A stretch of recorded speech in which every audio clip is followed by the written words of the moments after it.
Halifax Needham. Thank you, Mr. Speaker. My question is for the Minister of Service Nova Scotia and Internal Services. I would like to share the story of Elizabeth O'Hanley, who used to live in an apartment in Dartmouth that cost $925 a month. She was forced to move out along with others in her building when her landlord refused to renew her fixed-term lease. Later, her unit was listed for $2,200. This is one of dozens of stories like this. All of them perfectly legal. Mr. Speaker, does the minister think it's acceptable that someone could be at risk of becoming homeless for no other reason than that the landlord wants to double the rent? The Honourable Minister of Service, Nova Scotia. Thank you very much, Mr. Speaker, and I appreciate the member bringing forward this question to the floor.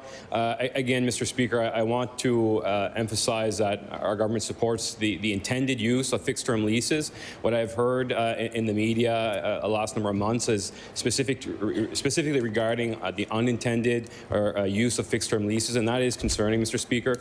As we look to strengthen and to modernize the residential tenancy program, we do engage with our stakeholders. We hear their feedback, both from the tenant and landlord groups. Mr. Speaker, that's very valuable feedback. Again, any changes that I look to make in this legislature, it's always looking through that lens of balancing the rights and responsibilities of both tenants and landlords. Thank you very much, Mr. Speaker.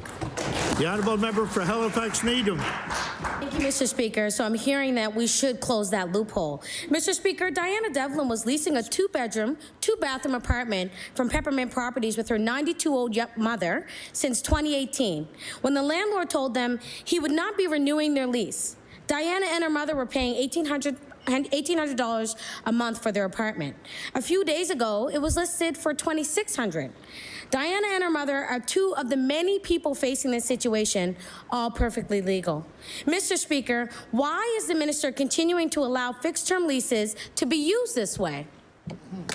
The Honourable Minister of Service, Nova Scotia. Thank you very much, Mr. Speaker. As it's been implied, I mean, some of the challenges in respect to what the member is raising today on the floor is regarding the rent cap, and as it had been noted previously, as landlords trying to circumnavigate the existing 2% rent cap, Mr. Speaker. That's another topic that we've engaged with our stakeholders. I've met with a number of the stakeholders last fall, and we'll certainly have more to say specifically in respect to the rent cap in the near future, Mr. Speaker. But again, we're continuously looking at ways to modernizing and strengthening the residential tenancy program, and that includes informing Nova Scotians of the rights and responsibilities, continuing the great work of awareness and education campaigns for both tenants and landlords that we started, and we'll continue doing that in the near future.